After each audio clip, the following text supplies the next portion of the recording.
This is Research Like a Pro, episode 220, Autosomal DNA Coverage, Part 1. Welcome to Research Like a Pro, a genealogy podcast about taking your research to the next level, hosted by Nicole Dyer and Diana Elder, accredited genealogist professional.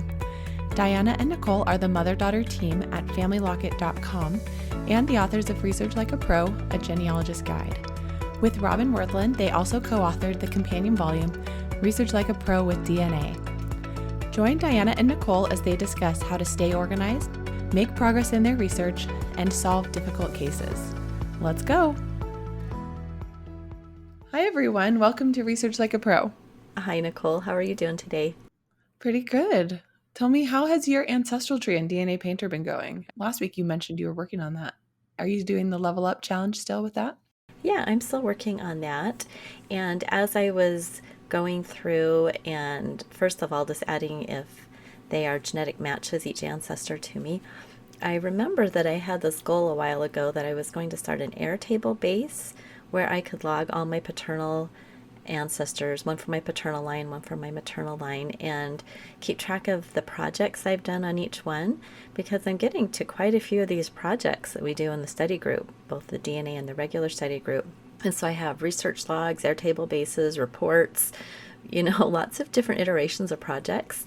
And so I started an Airtable base to do that, and I'm so excited. I've really put some thought into the different fields, and so I'll just explain what I did and you can give me some feedback. So I have the ancestor, and I'm actually using the on and TOEFL numbers, and you can see those on the DNA Painter ancestral tree. It actually numbers your fan chart for you, so that's kind of cool. So this is my paternal line. So my dad is the first one, Bobby Jean Schultz, and he's number 2 because I'm number 1. So he's number 2.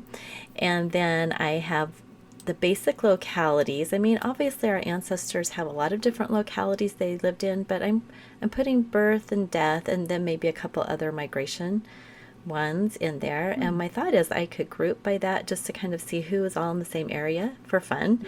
Yeah. I'm just thinking of ways I can use the grouping and sorting. I neglected to say right after the ancestor field, then I have their dates. So I have the basic birth and death dates. And then I did the research status that Yvonne Hoytlink did for her Level Up Challenge. And so for my dad, he's level 3. I mean, I have his basic occupations, residents, and children. But there's a lot of stuff I haven't actually researched on him. Your own parents, sometimes you haven't researched as much. And so then I have a column for notes where I say I need to research World War II records, fraternal records, because he was in an organization in college, school records, and land. He had all sorts of land records I've never looked at. And then I need to write a source site, a biography.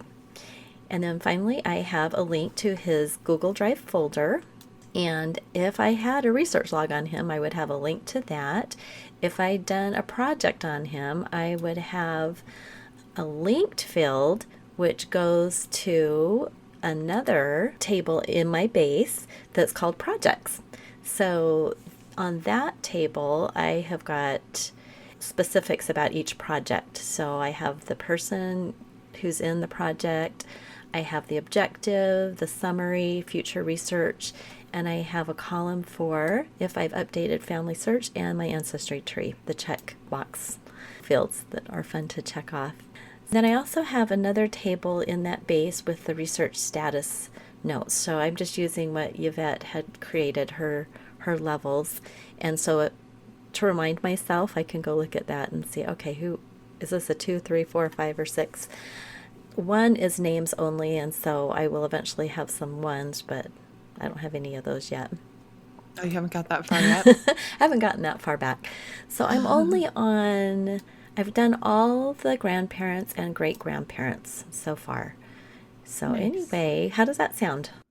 That sounds like a great way to organize your own family's research and just to be able to have a table at a glance that shows you people who need a little more research so that when you're ready to write a biography of somebody, you can go ahead and get that done. And so is 5 the highest level, and that's a biography? Number 6 is biography. 5 is that you've met the genealogical proof standard. So, I've done that with some of them, like I would say Benjamin Cox, I've done a pretty good job with DNA and all the records, and I have a written conclusion basically of him. Uh-huh. But I haven't done really a biography. So Yeah. I think someone that we've done a couple of iterations of a research report and feel like we really have them nailed down. We maybe have met the GPS on them, but haven't done the historical context in a family history Ah, or yes. biography. So that's how I'm differentiating, and I have some notes. Again, I used Yvette's blog post, and hers was for Dutch ancestry or research, and so I'm kind of translating in that into United States research and my experience with what you typically get first and then what you go after next. So anyway, it's great in that field for research status. I'll be able to sort by that to see, who are all the ancestors that I have just this much on or just this Hmm. much on. So Airtable is really fun to put this into because it does have that sorting and grouping and filtering. Yeah, and I like your idea to have links to your research reports and logs and things so that you can Right. remember what you have already done. Right. And so, two of the ancestors that I have in here so far, William Houston Schultz and Dora Algie Royston, were part of my 4 generation project for accreditation. And so, I have that in there as a project. And then on my project page, I have links to the log and the report and explanations about that. So I'm really excited to continue filling this out, getting in all the research I've done, and then use that to keep going with working on my own family research. So I haven't done a maternal one yet, but eventually I want to do a maternal base as well. And I'll share this with you because you could add all the research you're doing on these same ancestors. Oh, yeah, great. That'll be perfect. Today, we're going to talk about coverage. And we have talked a little bit about this in the past, but we're going to dive in a little bit deeper. Great. Let's talk first of all about DNA inheritance. So, how much do we inherit from those distant ancestors? Yeah, that's a good thing to start with because when we're using DNA test results to find evidence for a research subject's parent, the typical method is to find DNA matches who are descendants of that hypothesized parent through different children. And you will only be able to find those matches if you actually inherited DNA from that ancestor. So, the more distant the ancestor, the less likely it is that you inherited very much DNA from that person. You are expected to inherit about a quarter of your grandparents' DNA, 25%. And then as you go back each generation, it reduces by half. So you are expected to inherit about 1/8 of a great grandparent's DNA, or 12.5%, and 1/16 of a second great grandparent's DNA, about 6.25%, 1/32 of a third great grandparent's DNA, or 3.125%, and so forth. So 1/64 of a fourth great grandparent and 1/128 of a fifth great grandparent. Wow, that is such a small amount of DNA coming from those, even with the third, starting with the third, fourth, and fifth. That's just a tiny bit of our entire DNA that we get from each of those great grandparents. So, it's really important to understand that. And isn't it so fun when you actually look at different grandchildren and see how much they inherited from different grandparents? How, it's not that exact 25%, right? Right. Yeah, those are just estimates. So, due to recombination, the amount you actually inherited from each grandparent and each ancestor is not exact. And I actually was able to compare my DNA results with my grandparents and see how much DNA we actually share because 3 of them have tested. And so I found that I inherited 22% of my paternal grandfather's DNA and 28% from my paternal grandmother. So it was not an even 25% each. So if I didn't know that and I wanted to go find a more distant ancestor on my paternal grandfather's side, and I happened to choose one of his lines that I didn't get that much DNA from, then I wouldn't probably be able to find any matches relevant to my research project if it's distant enough, 3 or more generations back from my grandfather, because I'm already starting only at 22% of his genome. That's a really interesting thing to think about. And you are lucky because you actually have, DNA from both grandparents that you can look at that. But for many of us, we don't even have our parents tested, and so we have no idea how much we got from each grandparent. So it's just important to realize that we're going to have different amounts. So something to think about is that we're not even going to have all of our ancestors represented in our genome. So we have a genetic family tree, but then we have clear out, if you can imagine a fan chart, clear out on those outer edges, we're going to have ancestors that we just lost their DNA. It just didn't come all the way down to us. It got lost in one of those generations. So we have our genealogical family tree, and then we have our genetic family tree. And so this is why it's really important that we work on getting appropriate DNA coverage from our autosomal matches. So autosomal, those are the matches that we get on Ancestry, and we get on all the different companies, not Y-DNA, not mitochondrial DNA, just the DNA that we share with all of our cousins. So Paul Woodbury has done a lot of teaching on coverage, and we so appreciate everything he teaches us about this. And he says, coverage refers to the amount of a research subject's DNA that is represented in a DNA database through their combined tested descendants. Right. That definition is helpful because, we can think about all the people who descended from our ancestor that we're working on who've tested. And the fact that they've tested is great, but it's even better if we have access to those results to help find relevant matches. So when we're talking about coverage, we're talking about usually us as a researcher having access to those DNA tests of those descendants so that we can analyze their matches and find relevant matches that help give us evidence of our hypothesized parent of the ancestor in question.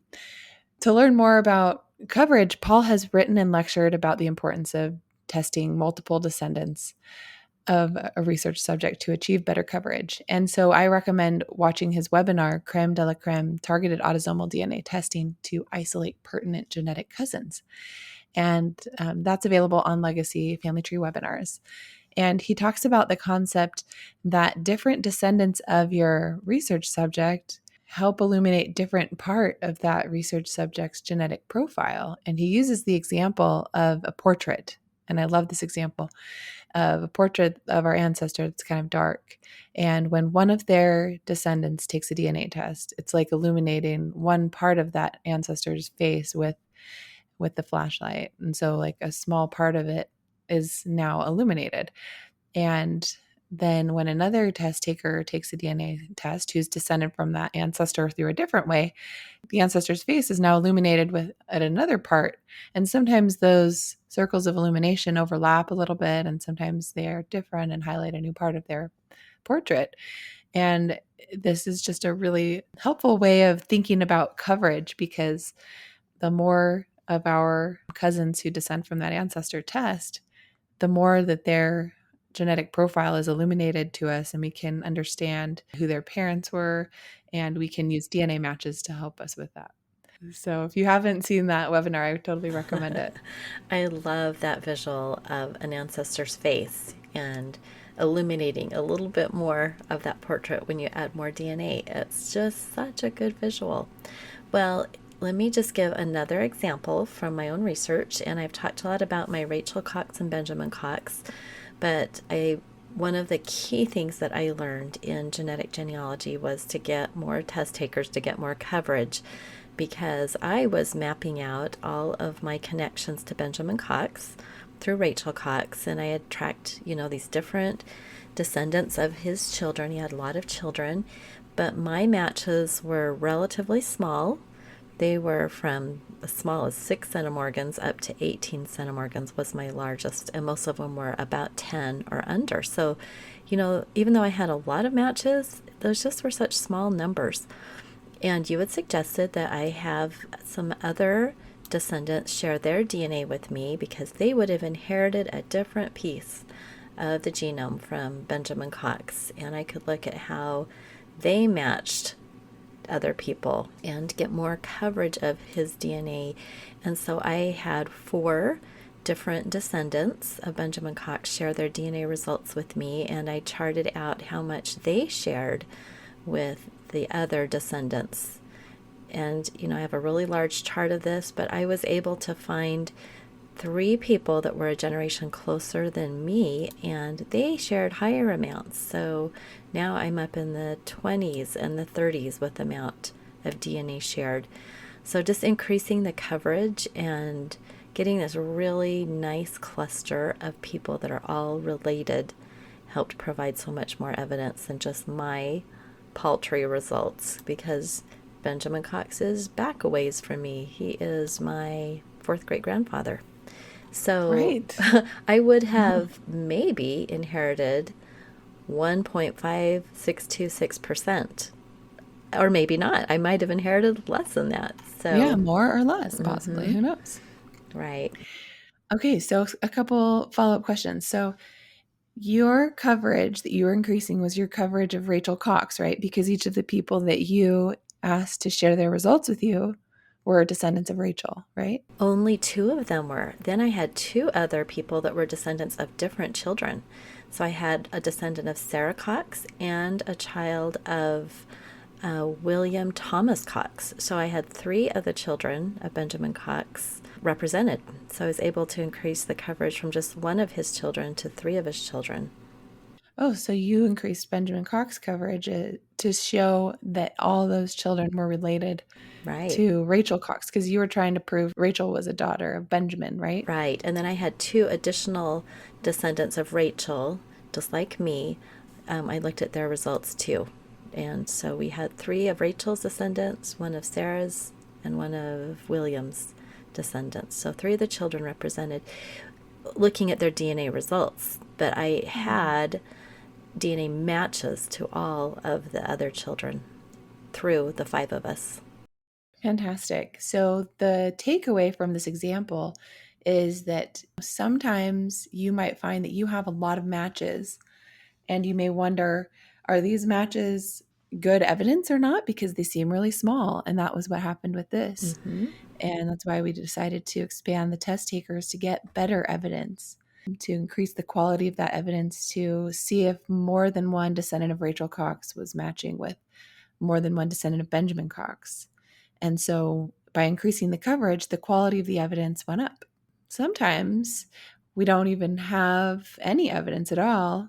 So that's what I'm going to talk about in our next example and in the next episode too. We'll talk about that.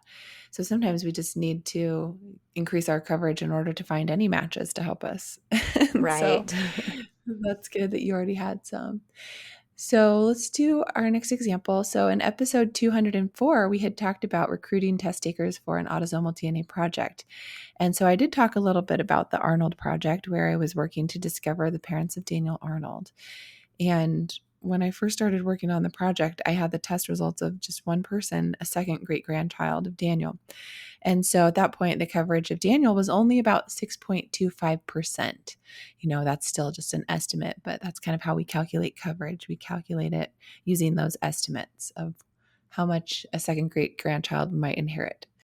In the blog post that we're going to link in the show notes that goes along with this episode, you can see a chart where I have included the coverage that we started off with for the Arnold family. And so in the descendancy diagram, the test taker is 100% covered of his own genome.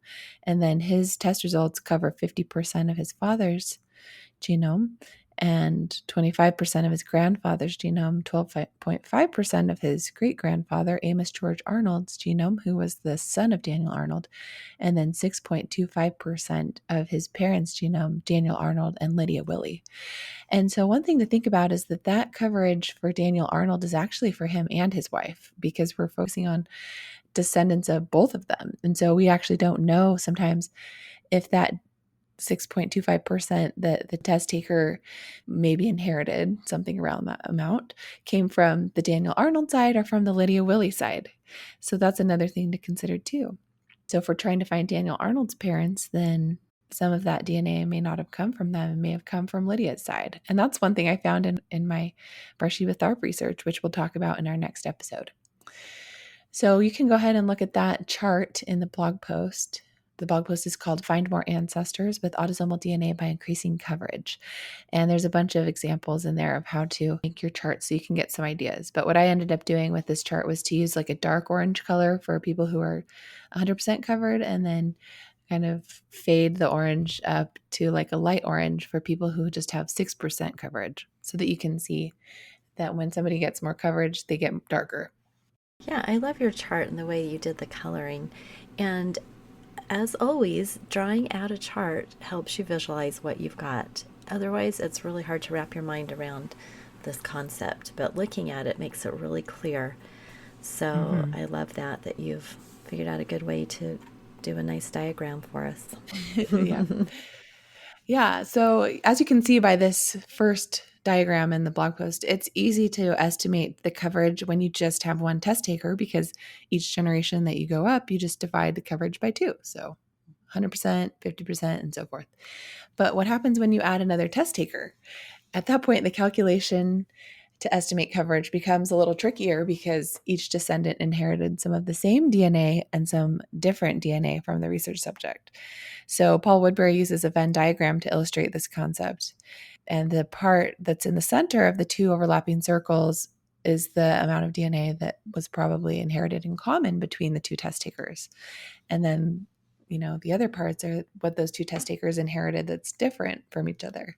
And that's the part that increases the coverage. So you have to kind of subtract out that center part where they overlap, because otherwise you would get way more coverage than is actually probably true. Especially for like siblings, if you think about siblings, they inherit some DNA that's the same and some DNA that's different. But if they inherited completely different DNA from each parent, it's extremely unlikely that that would be happening, because all siblings have some things in common and some things that are different, right? Right, and that makes sense. I think it helps us understand that when you think in terms of siblings, how you had some in common and some not in common. So, just to get this straight, we can think of a Venn diagram where we have a circle with one person's inherited DNA and a circle with another person's inherited DNA, and then there's a section in the middle that is the same DNA that we subtract out to figure out the coverage. Right. Yeah. So then you're left with an estimate of an amount that those 2 test takers got uniquely from the parent. So, for example, with the Arnolds, we have Keith's son who took a DNA test, and then also his uncle, Albert's son, who was in the database. So I asked if I could have access to Albert's son's matches, because he was one generation closer. And so that was kind of the first way that I increased the coverage of Daniel Arnold. To illustrate how Keith and his brother inherited some shared DNA from their father, I made an example Venn diagram that you can look at on the blog post. And the middle section shows that they inherited about 25% of the same DNA from their father. Keith and his brother have some unique DNA from their father, Albert, and some DNA in common. So that helps us see that we can't just add up the percentage of coverage of each son when we calculate their father's coverage. We have to estimate how much they share in common and subtract that from the total coverage. To figure that out, we could just take all the DNA that one son inherited from his father and then add on only the unique DNA that the other son inherited from his father, without adding in that middle section that they share with each other. So it's okay if you don't really follow everything here. Don't worry. Paul Woodbury has given us the calculation for how to do this. And so we can just use his calculation. And in the formula for this calculation, the lowercase letter a stands for half the coverage of child uppercase A, and B is half the coverage of child uppercase B. And so coverage equals A plus B minus A times B. And that A times B is the amount that the 2 siblings would share in common with each other. So to calculate Albert's coverage, we would take Albert's son's coverage 100%, or 1. So instead of using 100%, we use 1, and then we use decimal points for the 50%. So 0.5 for 50 and so forth. So we take 1, we divide it by 2, which is 0.5, and we plug that into the A in the coverage formula. So we put in 0.5 for the first child, A, and then we take Keith's coverage, which is 50% because his son tested, and we divide that by 2, which is 0.25, and then we plug that in for the B in the coverage calculation. So we have coverage equals 0.5 plus 0.25, and then minus A times B. So we multiply 0.5 by 0.25, and that's the amount they probably share in common from their father, which is then subtracted out. So 0.5 plus 0.25 minus 0.125, and that gives us 0.625. So then we have 62.5% coverage for Albert. Albert is the son of Amos George Arnold, who's the son of Daniel Arnold. So that helped us increase our coverage of Daniel Arnold to 15.625%. That is more than double the coverage we had before by adding in the original test taker's uncle. Wow, that's amazing. And I'm really glad that Paul has a formula for us. Right? Yeah. Writing this blog post really had to study the way it worked and think about it. So hopefully this is helpful to people. Yeah, and I think as long as you have the basic idea and then you just know the formula, you can do it. Right. So that was what we used for the first phase of this project. We searched for DNA matches to the original test taker's uncle, and we found some matches that were helpful in identifying possible siblings to Daniel Arnold. So that was really exciting. Then we decided to go forward with another phase of this project. And with that phase, we just focused on documentary research. And then the third phase, we decided to go back to the DNA and increase our coverage of Daniel Arnold and get more test takers in order to see if we could extend our hypothesis back a few generations to see if we have the right people. Because the woman who the mother of Daniel Arnold we thought was, her tree went back a few generations. So we thought, well, let's test out if this is the mother of Daniel Arnold by seeing if there's matches to her side of the family. But since it was further back, we knew we would need to get more test takers. So that was the first step of that phase, was increasing the coverage. So we found 3 additional test takers, but all of them were through Amos George Arnold, one of Daniel's sons. And we really wanted to find more matches from some of the other children, but it didn't end up happening. And that was okay because we still got 31% coverage of Daniel Arnold and Lydia Willie through increasing the coverage of Amos. And so we were able to be successful in finding DNA matches that confirmed the mother of Daniel Arnold. So even if you can only get, 30% of somebody born in the early 1800s, that's a pretty good amount. I would say so, especially when we're considering what we start with from someone.